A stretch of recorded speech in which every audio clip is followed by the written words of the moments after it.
தமிழில் தான் வீடியோ வரும். ஒருவேளை ஆங்கிலத்தில் டப் செய்த ஆடியோவாக வந்தால் செட்டிங்ஸை மாற்றிக்கொள்ளவும். சாத்தான் என்பவன் யார்? சாத்தானின் தொடக்கம் எது? அவன் ஒரு நபரா?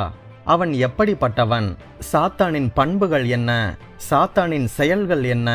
சாத்தானின் தந்திரங்கள் என்ன? சாத்தான் மீது நமக்கு இருக்கும் அதிகாரம் என்ன? சாத்தான் வருங்காலத்தில் என்னவெல்லாம் செய்ய போகின்றான்? கடைசியாக சாத்தானின் முடிவு எப்படி இருக்கும்? எப்படி அழிக்கப்பட போகின்றான் என்று இந்த சாத்தானை பற்றி வேதாகமத்தில் என்னவெல்லாம் சொல்லப்பட்டுள்ளது என்பதை பற்றி விரிவாக இந்த பதிவில் பார்ப்போம். இந்த வீடியோ பிடித்திருந்தால் லைக் செய்யுங்கள். நம் Bible wisdom Tamil WhatsApp channel link டிஸ்கிரிப்ஷனில் இருக்கின்றது. கிளிக் செய்து வாட்ஸ்அப்பிலும் இணைந்து கொள்ளுங்கள். ஒருவேளை நமது சேனல் நோட்டிபிகேஷன்ஸ் பற்றி யூடியூபிலேயே உங்களுக்கு வரவில்லை என்றால் பெல் பட்டனை கிளிக் செய்து ஆல் என்கின்ற ஆப்ஷனை செலக்ட் செய்து கொள்ளுங்கள். முதலில் சாத்தானின் தொடக்கம். மனிதன் படைக்கப்படுவதற்கு முன்பாக தேவதூதர்கள் படைக்கப்பட்டு விட்டனர் என்று யோபு 38:4-7 பார்க்க முடியும்.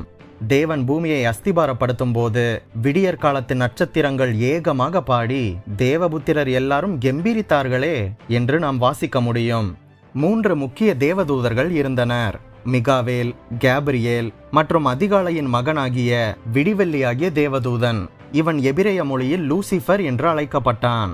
தேவனால் பரிசுத்த தூதனாக இந்த லூசிஃபர் சிருஷ்டிக்கப்பட்டான். இவன் ஞானத்தால் நிறைந்திருந்தான். பூரண அழகுள்ளவன். பத்மராகம், வைரம், மரகதம், மாணிக்கம் போன்ற சகலவித ரத்தினங்களும் பொன்னும் அவனை மூடியிருந்ததாம். அவன் சிருஷ்டிக்கப்பட்ட போது அவனில் மேல வாத்தியங்களும் நாகசுரங்களும் அவனில் இருந்ததாம். எக்ஸ்ட்ரா ஆர்டினரி மியூசிஷியனாக ஒரு இசைக்கலைஞனாக இருந்தான். காப்பாற்றுகிறதற்காக அபிஷேகம் பண்ணப்பட்ட கேருபாக இருந்தான். தேவனுடைய பரிசுத்த பர்வதத்தில் இருந்தான். அக்கினிமயமான கற்களின் நடுவே உலாவினான் என்று அவனை பற்றி எசேக்கியேல் 28:12-15 வரை சொல்லப்பட்டுள்ளது. இப்படி தேவனுக்கு அடுத்ததாக இருந்த லூசிஃபர் தூதர்களிலேயே மிக உயர்ந்தவனாக படைக்கப்பட்டவன். இப்படியாக அவன் இருந்ததினால் பெருமைப்பட ஆரம்பித்தான். நல்லவனாக இருந்த இந்த லூசிஃபர் பெருமை கொண்டு தேவனைப் போல ஆக வேண்டும் என்று பேராசைப்பட்டான். கடைசியில் தானே தேவனாக வேண்டும் என்று அவன் எண்ண ஆரம்பித்தான். நான் வானத்துக்கு ஏறுவேன், தேவனுடைய நட்சத்திரங்களுக்கு மேலாக என் சிங்காசனத்தை உயர்த்துவேன், வடப்புறங்களில் உள்ள ஆராதனை கூட்டத்தின் பர்வதத்திலே வீற்றிருப்பேன், நான் மேகங்களுக்கு மேலாக உன்னதங்களில் ஏறுவேன், உன்னதமானவருக்கே ஒப்பாவேன் என்று அவன் தன் இருதயத்தில் சொன்னானாம். இதனால் தேவனுக்கு எதிராக புரட்சி செய்து பரலோகத்திற்கே ஏற முயற்சித்தான். இந்த லூசிஃபருடைய தலைமையில் பல தேவதூதர்கள் அவனுடன் சேர்ந்து கொண்டு அவனுடன் இந்த புரட்சியில் ஈடுபட்டனர். ஆனால் அந்த புரட்சி தோல்வியில் முடிந்தது. லூசிஃபரும் அவனுடன் சேர்ந்து புரட்சி செய்த தேவதூதர்களும் தங்களது தன்மைகளிலும் பொறுப்புகளிலும் பலவற்றை இழந்து கடைசியில் தீமை செய்யும் நபர்களாக மாறினர். அவனின் பெருமை அவனை கீழே விழத் தள்ளியது. தேவன் அவனையும் அவனுடன் சேர்ந்து புரட்சி செய்த தேவதூதர்களையும் பரலோகத்திலிருந்து விலக்கி கீழே தள்ளினார். சாத்தானை தேவன் உருவாக்கவில்லை. கொலோசையர் 1:16 படி உருவாக்கப்பட்ட யாவும் கிறிஸ்துவை கொண்டு பிதாவினால் உருவாக்கப்பட்டன, ஆவியானவரும் படைப்பில் செயல்பட்டார் என்று ஆதியாகமம் 1:2 பார்க்கின்றோம். இப்படியாக யாவும் கிறிஸ்துவுக்குள் அவரை கொண்டு கிறிஸ்துவுக்கென்று உருவாக்கப்பட்டன. இந்த சாத்தான் என்கின்ற லூசிஃபரை தேவன் ஒரு நல்ல தூதனாக உருவாக்கினார். ஆனால் அவன் பெருமையடைந்து பாவத்தில் வீழ்ந்ததால் அவன் தீய சக்தியான சாத்தானாக அவனை தன்னைத்தானே மாற்றிக்கொண்டான். அவன் பரலோகத்திலிருந்து விழுந்த பின்பும் தன்னுடைய சிங்காசனத்தை தேவனுக்கு மேலாக உயர்த்துவதையே இன்றும் கூட குறிக்கோளாக வைத்துள்ளான். இந்த சாத்தானுக்கு வேறு சில பெயர்களாக ஆகாயத்தின் அதிகாரி என்று எபேசியர் 2:2, பிரபஞ்சத்தின் தேவன் என்று 2 கொரிந்தியர் 4:4, உலகம் முழுவதையும் மோசம் போக்குபவன் என்று வெளிப்படுத்தல் 12:9, ஆதி காலம் முதல் மனித கொலைபாதகன், பொய்க்கு பிதா என்று யோவான் 8:44 சொல்கின்றது. தேவன் மனிதனை படைத்த பிறகு இந்த தள்ளப்பட்ட சாத்தானாகிய லூசிஃபர் மனுக்குலத்தை பாவம் செய்ய தூண்டினான் என்று ஆதியாகமம் 3:1-7 பார்க்கின்றோம். இந்த சாத்தான் பூமி அனைத்திலும் சுற்றி திரிவது மட்டுமன்றி பரலோகத்தில் தேவனது பிரசன்னத்திற்கு அவன் கூட்டத்தாரோடு செல்லும் அனுமதியும் பெற்றுள்ளான் என்று யோபு 1:6-7, 2:4, 1 பேதுரு 5:8 நாம் பார்க்க முடியும். ஒரு பொய்யின் ஆவி தேவ பிரசன்னத்தில் வந்ததை 1 ராஜாக்கள் 22:21-22 நாம் வாசிக்க முடியும். எனவே இந்த சாத்தானோடு தள்ளப்பட்ட தூதர்களும் இந்த பூமியில் இருப்பதற்கென்று தள்ளப்பட்டிருந்த போதிலும் அவர்கள் சில சமயத்தில் பரலோகத்தில் தேவ பிரசன்னத்திற்கு செல்லவும் அனுமதி பெற்றிருந்தனர் என்பதை நாம் அறிய முடிகின்றது. ஆனால் வரப்போகும் அந்திகிறிஸ்துவின் ஆட்சியின் நடுவில் இந்த அனுமதி நீக்கப்பட்டு சாத்தானும் அவனது தூதர்களும் பூமியில் தள்ளப்படுவார்கள் என்று வெளிப்படுத்தல் 12:7-9 நாம் பார்க்க முடியும். சரி, இந்த சாத்தான் எப்படிப்பட்டவன் என்பதை பற்றி விரிவாக பார்க்கலாம். சாத்தான் ஒரு நபர். சாத்தான் என்பது ஒரு நபரை குறிக்கும் பெயராகும். அவன் கிறிஸ்துவோடு பேசினான் என்று மத்தேயு 4:1-11 பார்க்கின்றோம். தேவனிடம் அனுமதி பெற்று யோபுவை தொல்லைக்கு உட்படுத்தினான் என்று யோபு 1:6-12, 2:1-7 பார்க்க முடியும். பிரதான ஆசாரியனாகிய யோசுவாவுக்கு தீங்கு செய்ய அவனது வலது பக்கத்தில் நின்றான் என்று சகரியா 3:1-3 நாம் பார்க்க முடியும். இப்படி பல சம்பவங்களில் இருந்து இந்த சாத்தான் ஒரு நபர் என்பதை தெளிவுபடுத்துகின்றது. இந்த சாத்தான் எங்கும் நிறைந்தவன் அல்ல. அவனால் ஒரு நேரத்தில் ஒரு இடத்தில் தான் இருக்க முடியும். அவனது சார்பில் இருக்கும் தூதர்கள் பல இடங்களில் பிசாசுகளாக, அசுத்த ஆவிகளாக இருக்கின்றனர். தேவதூதர்களின் ஒரு சில பண்புகள் அவர்களிடம் இப்பொழுதும் உண்டு. அடுத்ததாக, சாத்தானுக்கு சர்வ வல்லமை கிடையாது. ஒரு தேவதூதனால் சாத்தானை சங்கிலியால் கட்ட முடியும் என்று வெளிப்படுத்தல் 20:1 சொல்கின்றது. அதுபோக இந்த சாத்தானின் எல்லா வல்லமையின் மீதும் நமக்கு அதிகாரம் அளிக்கப்பட்டுள்ளது என்று லூக்கா 10:19 சொல்கின்றது.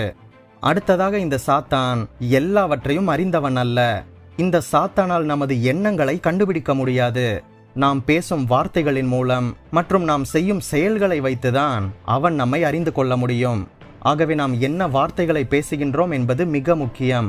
அடுத்ததாக, சாத்தானின் பண்புகள் பற்றி பார்க்கலாம். இந்த சாத்தானாகிய லூசிஃபர் ஆற்றல் உள்ளவன், ஞானமும் அறிவும் உள்ளவன், பல்லாயிரக்கணக்கான ஆண்டுகள் அனுபவம் உள்ளவன். இவனில் ஒரு நற்குணமும் இல்லை. இவன் கொடூரமானவன். தேவன் மீதும் தேவனது சாயலிலேயே படைக்கப்பட்ட மனிதர்கள் மீதும் தீராத பகை உணர்ச்சி உள்ளவன், வஞ்சகம் உள்ளவன், ஏமாற்றுவதில் கை தேர்ந்தவன், கண்டுபிடிக்க முடியாத நுணுக்கமாக செயல்படுகின்றவன், கள்ளத்தனமாக நுழைகின்றவன், நன்மை செய்கின்றவனைப் போல நடிப்பவன், பொய்யன், உண்மையுடன் பொய்யை கலப்படம் செய்து ஏமாற்றுகின்றவன், எல்லா தீமைகளையும் அசால்ட்டாக செய்யக்கூடியவன். இப்படி அவனது பண்புகள் பற்றி சொல்லிக் கொண்டே போகலாம். அடுத்ததாக, சாத்தானின் செயல்கள். ஏதேன் தோட்டத்தில் அவன் செய்தவற்றை பற்றி ஆதியாகமம் 3:1-15 நாம் பார்க்க முடியும். இப்படியாக ஏதேன் தோட்டத்தில் இருந்து பழைய ஏற்பாட்டு காலத்தின் இறுதி வரை அவன் பெண்ணின் வித்தாகிய இயேசு கிறிஸ்து இந்த உலகத்திற்கு வராமல் தடை செய்வதற்காக பல காரியங்களை செய்து வந்தான். இயேசு கிறிஸ்து பிறந்த பின்பு பல முறை இயேசுவையே அழிக்க முயற்சி செய்தான் என்று நாம் புதிய ஏற்பாட்டில் பல வசனங்களில் பார்க்க முடியும்.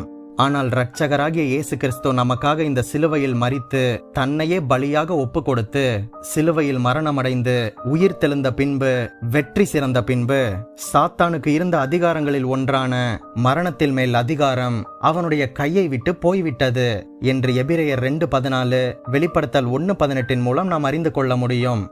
தேவனை எதிர்ப்பதற்காக திட்டமிட்டு செயல்படுவதே இந்த சாத்தானின் முக்கிய வேலையாகும். மக்களை ஏமாற்றி பாவத்தில் உழல வைப்பதும் அவனது வேலையின் ஒரு முக்கிய பகுதியாகும்.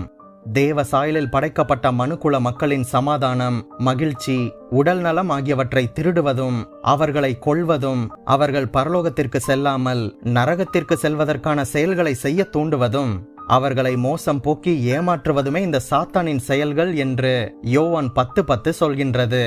அதாவது சாத்தானுக்கும் அவனுடன் சேர்ந்த தூதர்களுக்கென்றும் நியமிக்கப்பட்ட இடமாகிய நரகத்திற்கு அநேக மக்களை அவனுடன் இழுத்து செல்வதே இந்த சாத்தானின் திட்டமிட்ட செயல் என்று மத்தேயு 25:41 பார்க்க முடியும். இந்த சாத்தானை தலைவனாக கொண்ட பிசாசுகளின் ராஜ்யமே இருக்கின்றது என்று லூக்கா 11:17-18 சொல்கின்றது. அடுத்ததாக, சாத்தானின் தந்திரங்கள் பற்றி பார்க்கலாம். மிக கவனமாக திட்டமிட்டு தாக்குவதில் இந்த சாத்தான் சிறந்தவன். ஒரே சமயத்தில் பல தொல்லைகளை தருவான் என்று யோபு 1:14-19 மூலம் நாம் அறிந்து கொள்ள முடிகின்றது. யாராவது அவனை சிறிது நம்பினாலும் அவர்களை பாவத்தில் விழ செய்வான். நாம் பலவீனமாக இருக்கும்போதுதான் அவன் தாக்குவான். குறிப்பாக நமது பலவீனமான பகுதியில்தான் அவன் தாக்குவான்.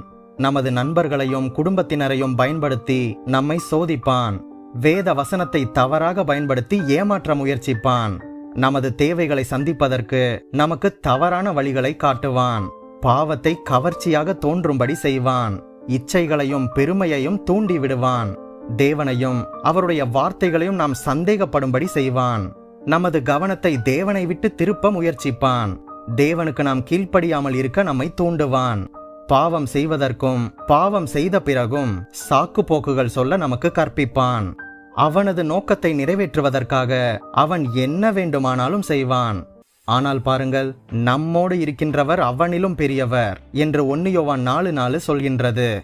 ஆகவே நாம் எபேசியர் 6:11 முதல் 18 வரை உள்ள சர்வாயுத வர்க்கத்தை நாம் அணிந்து கொண்டு தேவனுக்கு கீழ்ப்படிந்து இந்த சாத்தானுக்கு நாம் எதிர்த்து நின்றால் அவன் ஓடி போய்விடுவான் என்று யாக்கோபு 4:5 சொல்கின்றது.